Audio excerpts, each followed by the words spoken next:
Hello, my friends, and welcome to the third prologue episode of Tabletop Roll's new D&D 5e campaign, The Calling Chronicle. Tonight, I am joined by the astonishing Rosalie Dirk. Say hi, Rose. Everybody. Awesome. And Rose, where can everyone find you on the internet? Oh gosh. Well, my Twitter is my name, so it's at Rosalie Dirk. That's DERK. Perfect. And then my Instagram is at Rosalie Alyssa, ALYSSA. Perfect. So, friends, go give them a follow because we want to show go give Rosalie a follow because we want to show how fabulous our community can be and how supportive. So, a couple announcements before we get started. Number 1, we have a public Discord server. If you're not a member of that, you can click the link that I just posted to join us. Join us. Come and waste an hour or two. A diddly do. For all you Pippin fans out there. In all seriousness, though, it's a burgeoning new Discord. We have a fabulous community that we're all going to basically get together and foster a fun community where you guys can hang out and play games and enjoy each other's company. And even chat with our players after the game. So, go and join that Discord if you have a chance. If you're watching us on YouTube, don't forget to like, comment, and subscribe. It helps us out a lot. And that's been your call to action for the night. In all seriousness, thank you all so much for coming out to the prequel. We're going to get started right now. As the first travelers continued to explore the world, they came across many powerful adversaries. So the gods made trials to grant them power. Complete our trials and gain our boons. Then none will stand in your way. With their new power, the travelers were able to continue their calling. Also, Wild Cult, thank you for the gifting of the sub. Oh, no, thank you for the gifting sub CB to Wild Cult. Haha.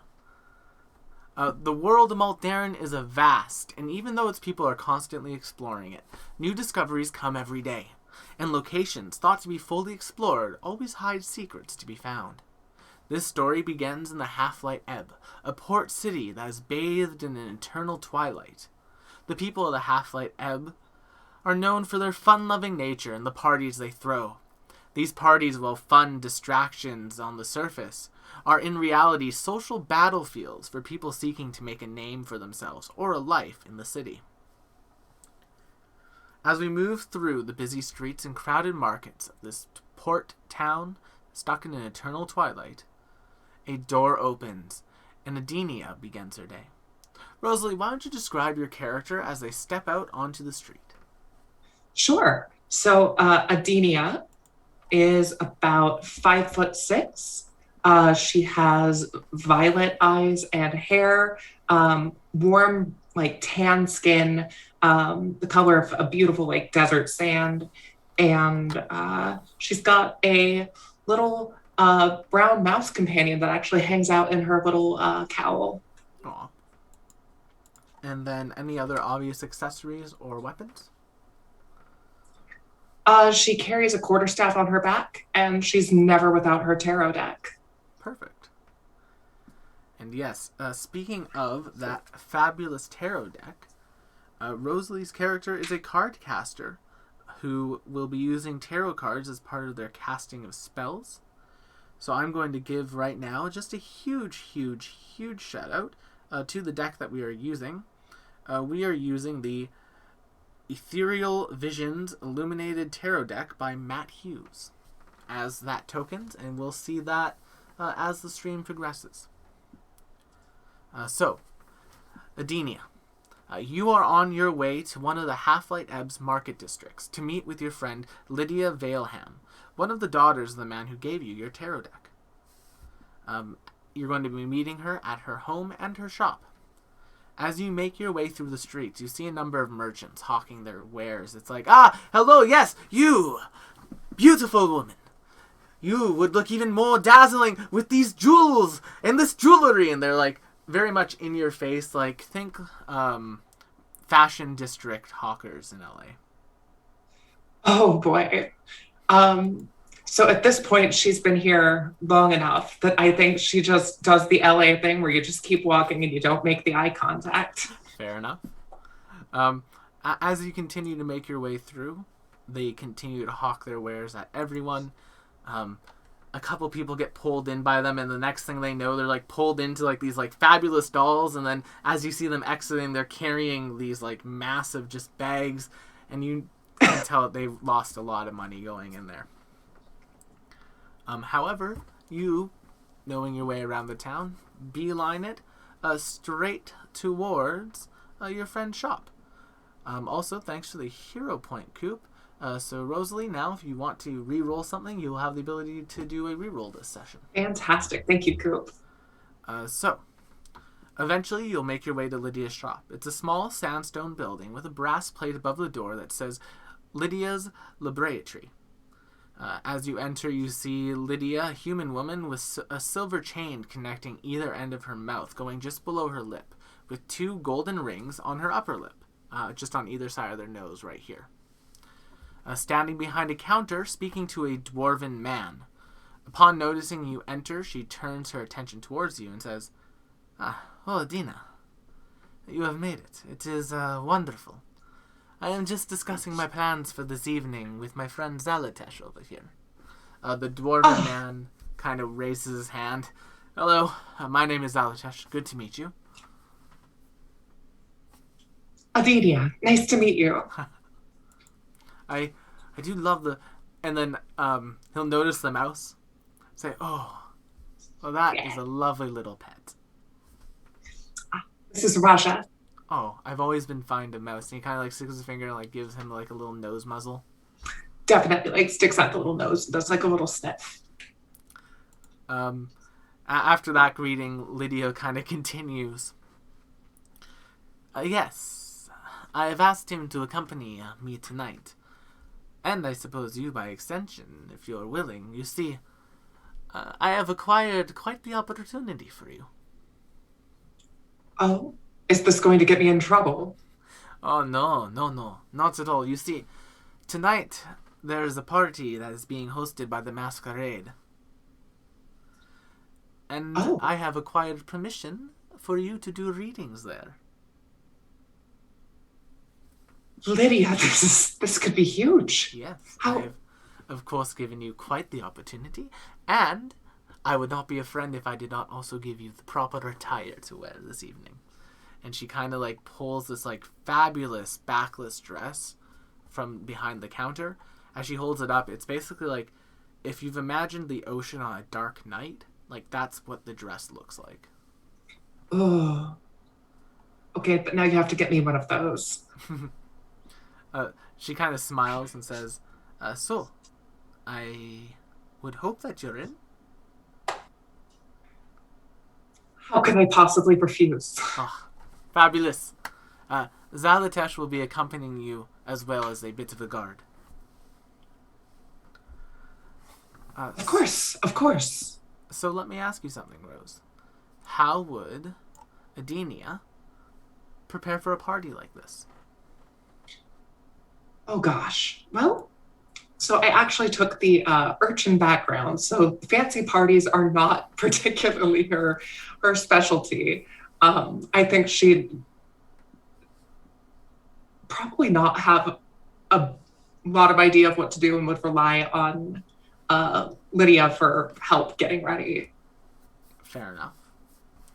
Lydia will provide you with that dress and like some fine makeup and stuff. It'll take a few hours to get fully ready, during which the entire time Lydia will basically continue talking about the party. It's like, yes, it is being hosted by the Mask of Omens. They are having it at a friend of theirs, from what I can tell, is a state. And yes, I've quite easily, I might add, acquired you the permission and the proper rights to perform, well, not perform, to work the evening there. I owe everything to you and your family. You know that. But I can't thank you enough for this. What can I do to repay you? Do not worry about it. Simply, do well at this party this evening, and that'll be payment enough. Of course, you know the deck never lies. And she kind of smiles at that. And then she'll continue basically, I guess like the best sort of thing is like Wicked makeover time. Getting popular ready. Basically like time lapse of makeover day. Beautiful montage. Yes. Once the evening comes around, she will basically say, alright, well, it is time for us to get going. Zalatesh? And Zalatesh, who's been there the entire time, just kind of like feeling really awkward, he's just been like, yes, well, I am ready as well. He kind of like taps a little necklace he has on his neck, and the clothing he's wearing that looks to be like a leather armor will actually shift into like a formal attire. And then he will put 2 rings onto his fingers and say, well, I'm ready to go whenever you all are. Please, be my guest. And Lydia will lead you all towards one of these like large mansions. As you enter the grand hall of one of the Half-light Ebb's many mansions, Lydia will lead you towards a spot in front of a door. Now, you have 2 jobs this evening. Number 1, well, do readings. Enjoy yourself. Make a name for yourself. And number 2, and I cannot stress this enough, do not let anyone through this door. It could be the end of our lives. She smiles at you and then slips through the door and closes it.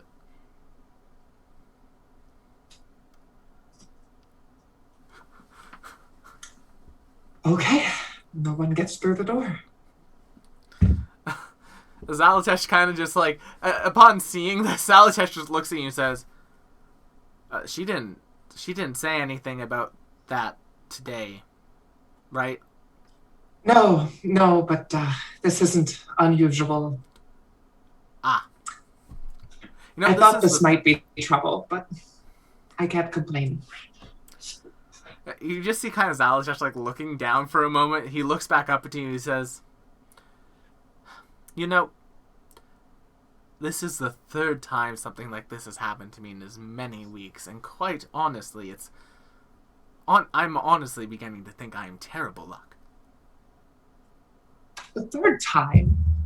Yes, the first time I got locked into a cave with a zombie and a ranger. The 2nd time, well, there was a little bit of an incident in a sewer, and now it appears as though what was meant to be a quick, easy little gig has turned into something slightly more complex.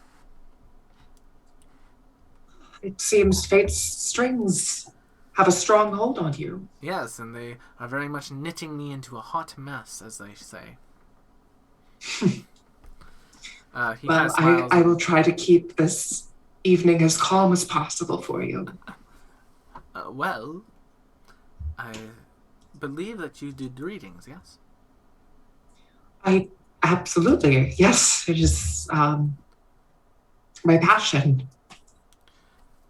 Well, if you're willing, of course. I always enjoy a good reading from time to time. Very well. I think reading you might prove interesting. All right. So, let's give Zalatesh a reading, shall we? All right. I do not, as a person, understand how tarot readings work, so this is 100% your department now. Oh boy. So Zalatesh kind of like just stands there. He's like, yes, I've not really done this often, but I've heard it can be quite entertaining. What's the first step? So, well, first, and she takes out her tarot deck, and does she have like a little table or like there's been like a mat small, or something? There's been like a small mat put out for you. Zalatesh kind of like sits down cross-legged, puts his like fists onto either one of his knees. And is just very focused in. So she, shuffles the deck and just focuses her energies on him Okay. and lays out a simple 3-card spread. Thanks for the follow, So, Cosmic Deity. Oh, the subscription Cosmic Deity. Even better. well, fantastic. All right, continue. Sorry.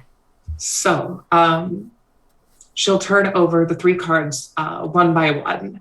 And the first one would represent kind of the past, what has been. The second card would represent the situation that they are in now. Okay. And the third card would represent possible outcomes or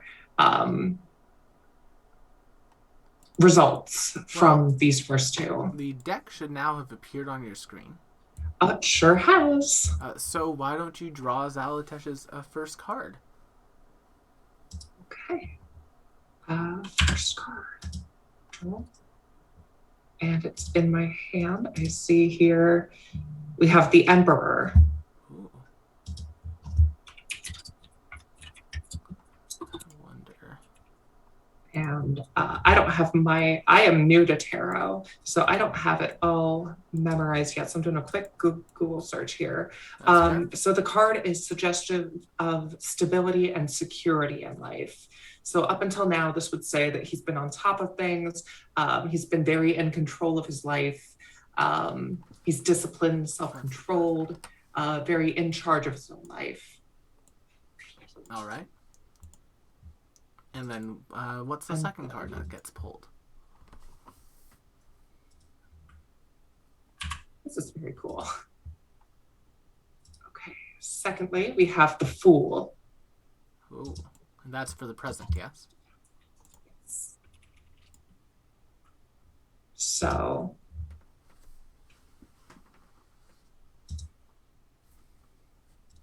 second here. Let's pull that over here. Let's make it so that looks nice.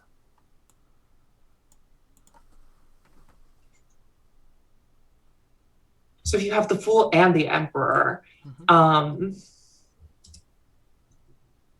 looking here. Upon the Fool being pulled, he's kind of like, oh, well, that's hopefully not bad. No, it could symbolize new beginnings. So it is someone at the beginning of their journey with growth to have, growing to do.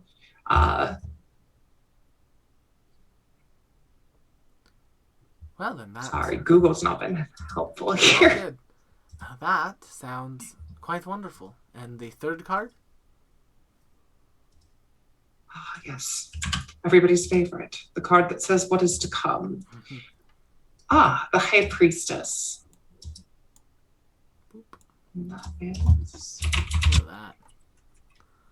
And yes, so chat, you should be able to see on the stream right now each of the cards that has been pulled.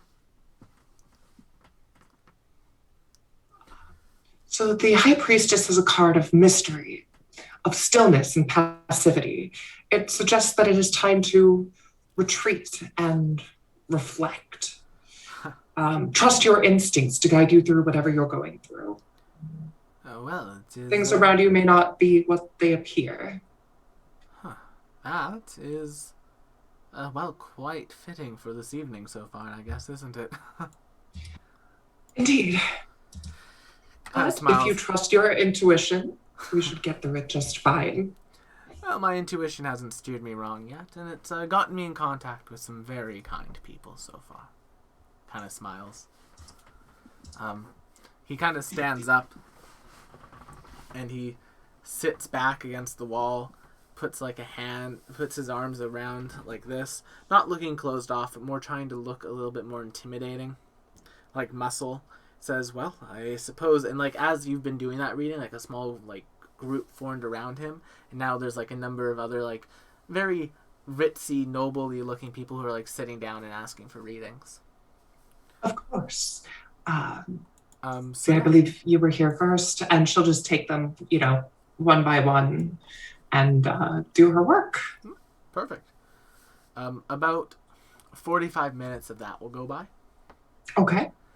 And then, eventually, a elven man with pale white skin and long silver hair will approach you. He's wearing a very fine, elegant outfit. It has many golds and silvers embroidered into it. And at his side is a very decorated scabbard with a black hilted blade in it. She will take the opportunity to show off her proficiency in Elvish and greet him in Elvish. He will reply in Elvish, say, "Well, thank you for the kind greeting, but if you would excuse me, I need to go into my private quarters." And he kind of points to the door behind you. I am so sorry, but I've been instructed no one is to enter through this door. Can I interest you in a reading? He kind of smiles and says, "Huh, barred from entry in my own room in my own home. That's a new one." And we are going to begin a skills challenge. Ooh. Now, here's how a skills challenge works for chat, if you do not know. A skills challenge is basically, think of it as similar to a quick time event in a video game. It has a goal. In order to meet that goal, Rosalie's character will have to use her skills in order to progress the main goal of the skills challenge. For example, this skills challenge, the goal is to keep this person distracted and to not let them through the door behind you. In order to succeed on this task, you are going to need 4 successes. However, if you reach 6 failures before 4 successes, you will fail the skills challenge. Now, a couple more things before we begin. You cannot use the same skill 2 times in a row. So once you've used the skill, you have to try something else, and then you can go back to it. All right? Okay. So you have your start. What would you What would you like to do? How would you like to start this skills challenge off? Okay. Let's see here. I forgot to mark that. Okay. I'm going to try to start off with just persuasion. Okay. We're going to try to persuade him into doing the reading instead of having his focus on the door. All right. You have advantage on this because this person is very much superstitious, and definitely this would be something that he would be into. All right. That looks like a nat 20. Oh, that's a dirty 20. Is it a dirty 20? It's a Sorry. dirty 20. New to rolling on this. Yep. Either way, And that 20 is not bad. But that's still a success. Oh. He kind of says, well, gladly. I don't have much time, so it'll need to be a quick one, but I have some things I need to collect in there for a guest here. And he kind of sits down for a moment. What would you like to do next? Let's do...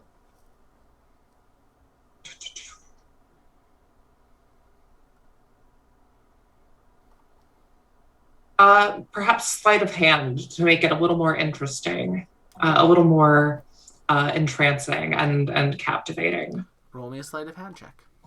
Okay, and this is normal. Ooh, that's unfortunately a failure. Can I use the point that Coop got me to roll it again? Yes, you can. That is a success. So as you are beginning to shuffle up the deck and doing a whirling sort of flurry of dervish, the deck begins to slip a little bit, but you manage to catch it and make it look like it was all part of the trick. You basically will put it down. Is it all right if I draw the card? Oh, of course. And then he will pull the first card, and it is the Fool again. How would you like to continue to keep his attention?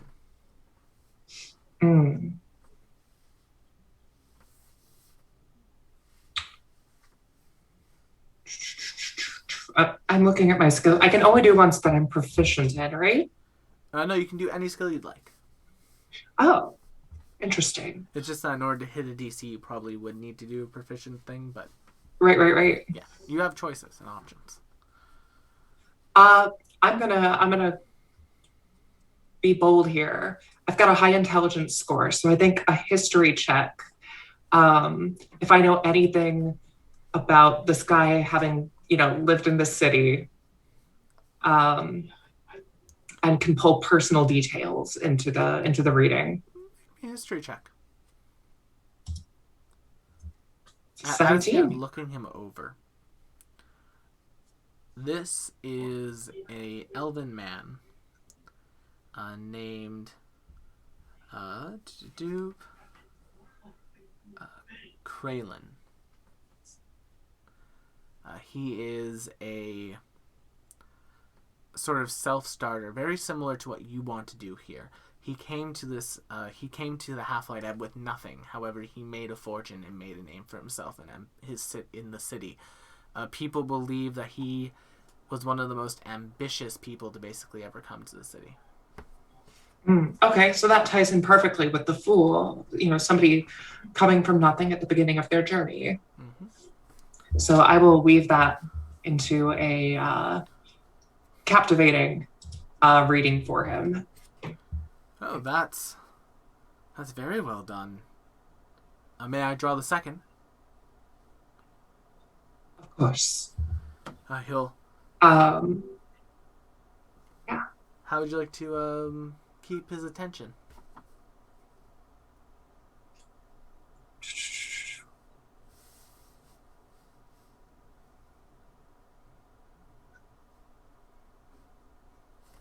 So I'm looking at skills that I'm good at because this is the last one if I succeed this, right? Mm-hmm.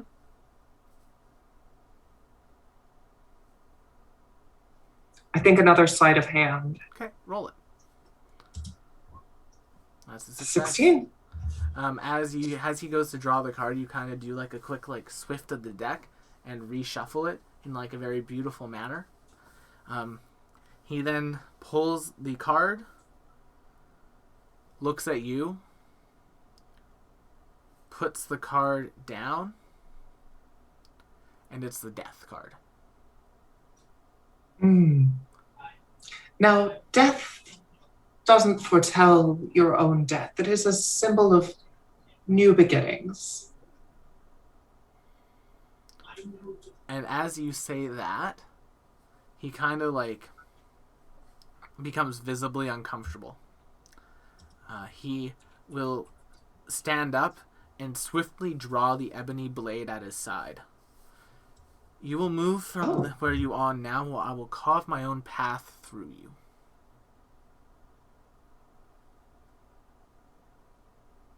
I cannot do that. He raises the sword to make a cutting motion to get ready to slash through you. However, the door will suddenly open, and walking out of the room is a figure in a long black robe with a golden mask with eyes and other accents made from precious gems and metals. And coming out from a slot for the mouth of the mask are two small golden rings. The masked figure says, "I think you would find that would be ill-advised." They will look towards you and Zalatesh, who was actually drawn a weapon and ready to protect you as you look over at them. "Now I believe it is time for us to take our leave." And they will just begin walking out. Rose, you recognize this figure as the Mask of Ambition, one of the ruling members of the city.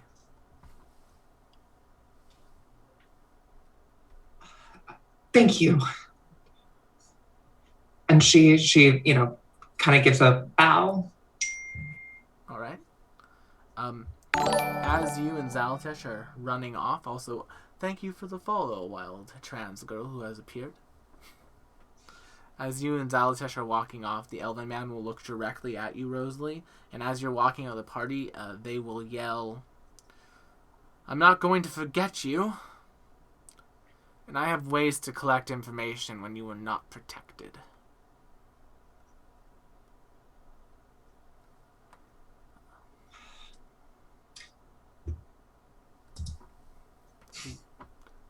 Does that affect you at all? She's generally a pretty calm person, she's going to try to sass back just a little bit. She goes, "Oh, I have a face very few forget." And yeah, once you are a few blocks away, the masked figure will snap their fingers, and suddenly you will find yourself back in Lydia's shop. The figure removes the mask, and as they do, the black robe that was surrounding them disappears, and standing in front of you is Lydia.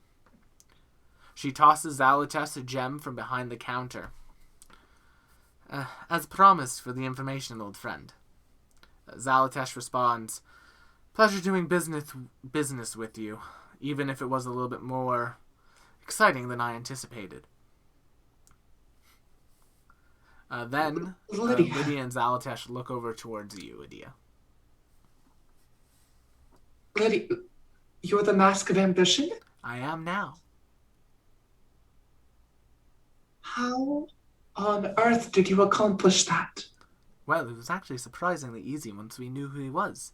Zalatesh here told me who his identity was. And since they were throwing a party, I figured I would take a little walk into their vaults. You sneak. That's what incredible. Can I say? And she kind of holds up the mask. I am ambitious. That you are. But you told me this wasn't going to be trouble. I mean, it isn't. Well, it isn't for me. I'm afraid it's a little bit of trouble for you now. Mm-hmm. We do need to figure out what to do with you. You will be in grave danger if you stay in the city. Zalatesh kind of says, well, I mean, could always give her a new identity, maybe? Change up the face with some magic? I'm not really... I happen to like my face very much, thank you. Fair enough. After a short time, Lydia will kind of look at you and say, with your permission, I could use the mask to give you a means of protection. What do you have in mind? She kind of will she will just go and put the mask on. And after a short time, one of the jewels on the mask will actually dissolve into nothing. And then the world seems to stop for you. A sudden blast of heat will close your eyes. And when they reopen, you find yourself in a golden void. And standing in front of you on the ground is a humanoid with honey-colored skin and long sandy hair with solid green pupilless eyes. So, ambition has led you here, my child. A small sandstorm begins to envelop you, violently swirling around your form. Then you can feel the sand pushing into the center of your back. As the storm dissipates, the figure in front of you begins to dissolve into sand, and you will hear, "Your calling begins in Peelhearth. May you find good company and a path to reach your goals, child of summer." Another blast of heat closes your eyes, and when they reopen, you can see in the reflection of one of the display cases on your back is a circle of two overlapping squares inside of it. And I will now draw that on the map for chat to see. And boop, boop, boop, boop, and then this one starts like up here. It's like boop, boop, boop, boop. It's like that. And it's like right in the center of your back. Okay. I guess it's my time now. Well, with a little bit of help from the gods, yes it is. Thank you. Getting out of the city should help me lay low for a while. That is the goal, I suppose. And she kind of smiles. Zalatesh will kind of speak up. It's like, or are you starting your calling, if you don't mind me asking? I am so sorry. You just said the name. Peelhearth. Peelhearth. Well, I'll be... My journey begins in Peelhearth. Huh. Well, as it so happens, I'm heading through Peelhearth in the very near future. I'd be happy to hire you on as a hired hand if you're interested.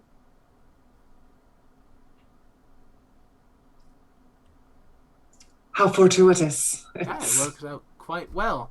Third time's the charm, what can I say? Well then, I shall be happy to accompany you. And she turns to Lydia. Thank you, my friend. Oh no, thank you. You have advanced both of our goals today. I will return. I know you will. And while you are gone, I will do my best to make things a little bit better for the outposts on the desert.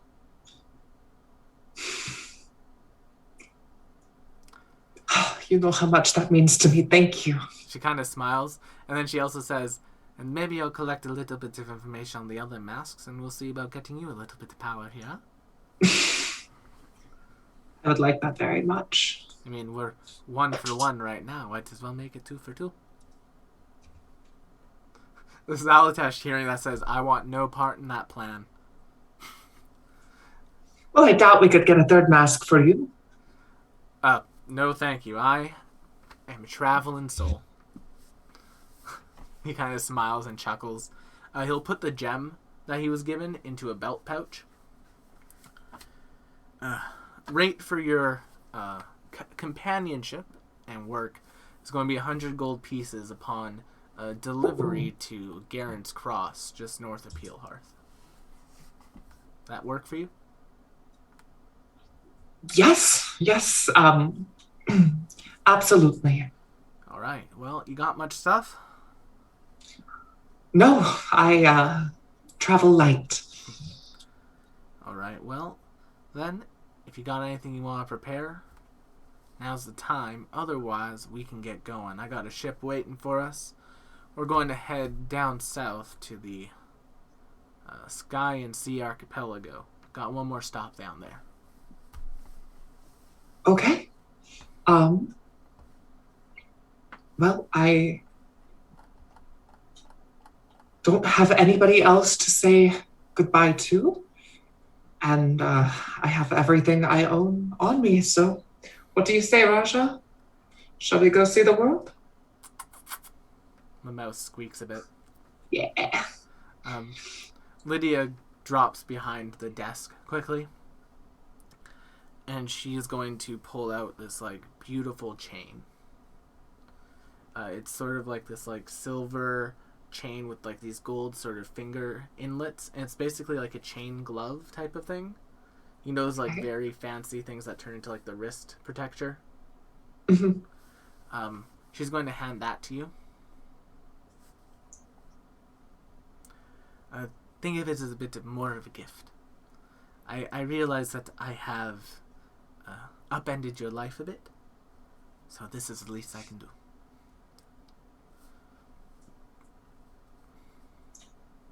Thank you. Thank you so much. It's beautiful. It is a Bracelet of Sending. All right. It is a magical item that once a day allows you to cast the sending spell to one target person up to 3 times.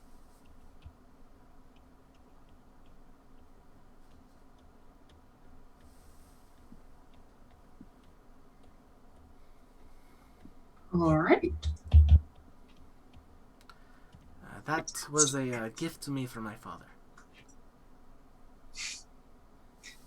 I will treasure it. You know that the gifts from your father have gotten me where I am now. It's so funny. I spent my whole life dreaming of coming to one place, and now I'm going to go see everything. May you travel well, my friend. I look forward to your return. I look forward to seeing you again and for things to be better when I get back. She kind of smiles. And may the desert heat not beat down on your brow very hard. I don't know what I'm going to do in the cold mountains. Well, that's going to be a challenge for you, I suppose. Desert heat's nothing. She kind of smiles and chuckles. But I have a little bit of work to do this evening now. And she'll put the mask back on. And with that, the form will shift and change again into that black-robed figure. It is time for me to begin my work. Please be careful. Stay safe. I will not let my ambition blind me. And then they will snap their fingers, and they will be gone.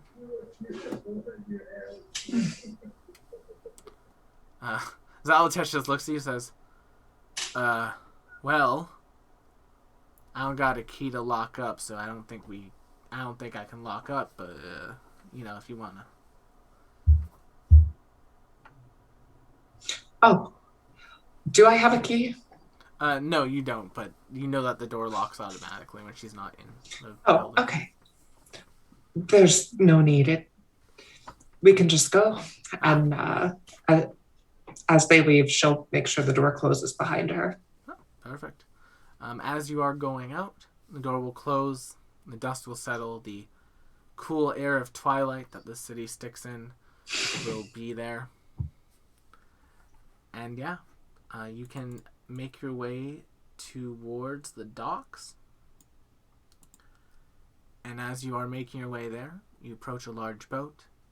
Zalatesh will say, alright, well, here we are. A vessel that's going to carry us to, well, first the Sky and Sea archipelago, and then up towards a dock near Peelhearth.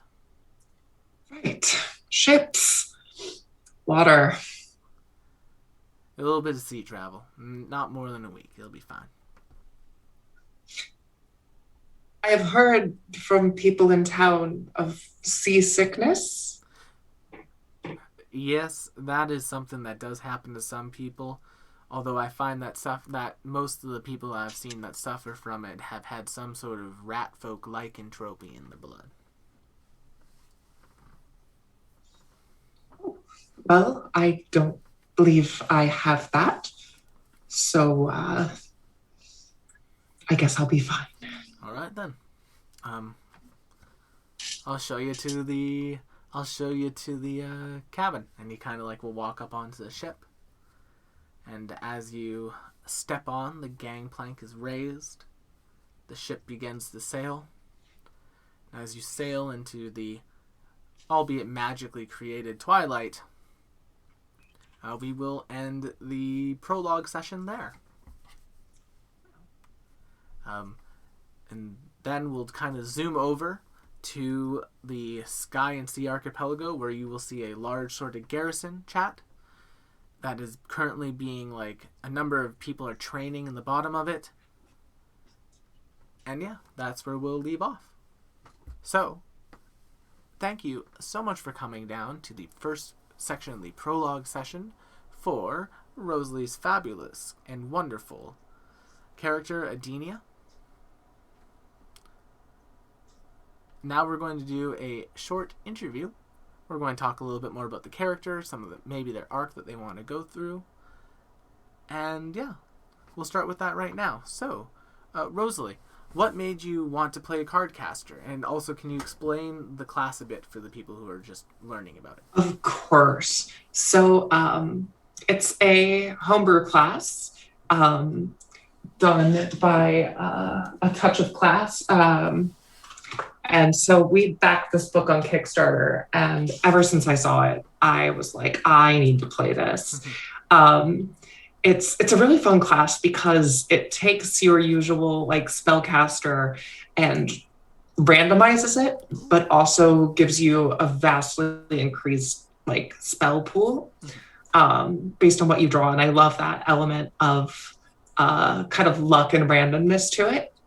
What are some of the spells that your character can use? Of course. So as a level 1 card caster, I have 26 spells. Yes. So let me just go over here. So depending on what card I draw, I can cast between like 4 and 6 spells by playing that card. Okay. So for the Fool, I can detect poisons and disease, do an expeditious retreat, cast hideous laughter, and mage armor. The Magician gives me more typical what you would think of as like a spellcaster type stuff. So I get like Burning Hands, Detect Magic, Unseen Servant, Silent Image. Meanwhile, the Empress gives me some like druid type spells. So like Animal Friendship, Entangle, Goodberry, Speak with Animals. There's a lot of cool spells in here. Nice. And then I guess the next question that kind of leads into is what spots of the world does your character want to see? What are some of the places your character wants to explore? Where does she want to go? She and I are both very excited about the Astral City. You can tell, you know, fate from the stars as well, and getting to actually be among them would be very exciting for her. And for me, that's just super aesthetically pleasing. I'm here for it. For those of you who did not see our first prologue session where I talked a little bit about this, the Astral City is what has replaced the Astral Sea and the Astral Realm for this world. Instead of the night sky being this sort of like just flat sort of starlight area with different bodies and suns and things, what produces the night sky for this world is a massive astral city. And like each of like the stars is a light in that city. It's very beautiful. Also, as the CB has pointed out in chat, the Touch a Class PDF version is actually on sale right now in the DM Guild, so you can click that link and you can go for that.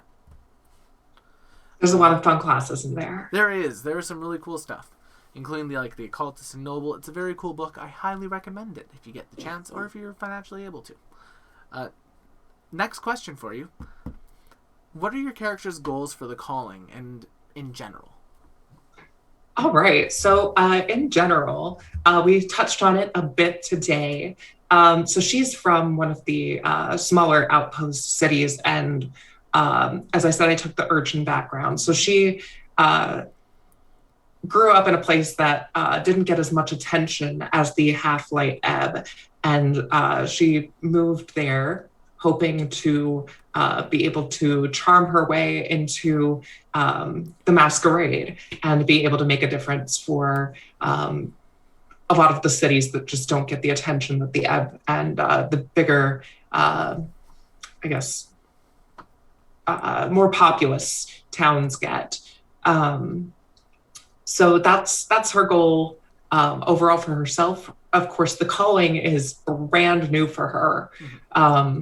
And I think seeing the world and coming back with the wisdom that she would get from seeing all these different places and being able to implement ideas that she sees work elsewhere in her own neck of the woods, as it were.